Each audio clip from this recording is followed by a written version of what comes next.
Hello again, ladies and gentlemen, Sonic from SEGADriven.com, and welcome back to our Sonic Amateur Games Expo 2018 coverage.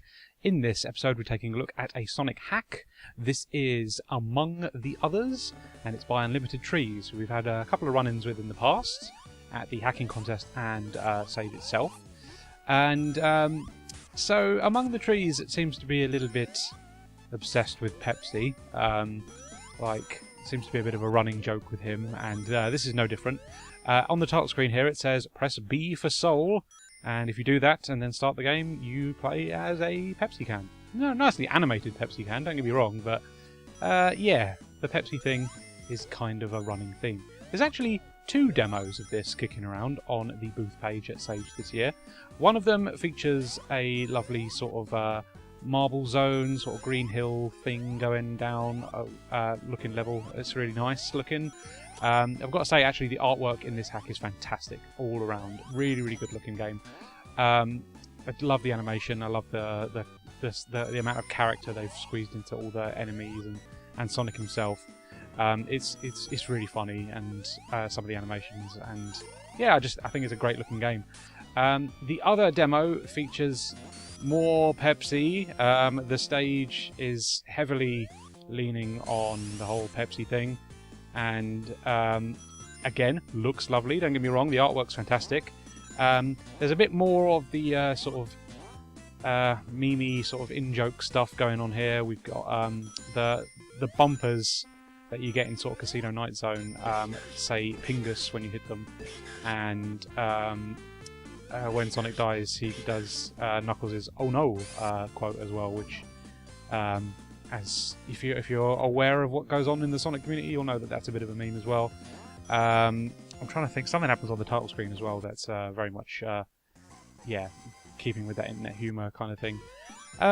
But above all else, I think the graphics and the presentation absolutely make both of these demos really shine. They're great looking stages. They're great designed stages as well. They're really technical. There's quite a lot to it. Just honestly some really good stuff. I really, really like the way they look in particular. I think that's the real highlight of this.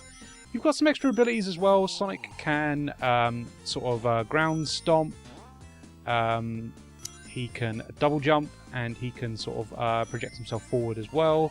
It's not a homing attack. It's just sort of like a dash forward in the air. So you can use that to help yourself. Yeah, there's a fair few additions here. It's quite a remarkable little hack actually. It does have a couple of issues with the terrain. I noticed. There's in the Pepsi stage there's these crossover sections, and I noticed that Sonic sort of clipped into the other one as it crosses over quite a lot, and it created some weird. Some weird reaction to the environment that I wasn't expecting. It wasn't, massively game-breaking or anything like that. It was just something I noticed. What was game-breaking, though, is that I did completely clip into the scenery in the sort of Green Hill-looking stage, or Marble Zone-looking stage, and I couldn't progress. I had to reset the entire thing and start again, which was a bit of a shame. But yeah, both of these demos are just single-act demos. Both very good, very playable, very interesting and technically diverse little stages. Well worth checking out. The only other thing worth mentioning is that this is going to be a complete hack via this year's hacking contest, so you don't even have to wait long to play the full game. Obviously, these two demos are definitely satiating my thirst for more. It's got to be said, but it'll be great to see how this turns out when we come back to it at the hacking contest, because this is a really promising start, a really cool looking game, and I definitely am excited to play more. The only thing I'd say against it, apart from those issues I had with the terrain, was there's no HUD, and that's a bit odd. Just something to track how many rings you have would be helpful, to be honest with you, because as you can imagine, if you lose them all, and you can kind of forget that you don't have any rings, and you'll end up to some unnecessary deaths. I didn't really suffer that too badly myself, because I'm quite familiar with Sonic gaming, so this was pretty easy to play without a HUD, but it just seemed a bit of an odd design choice to completely remove the HUD.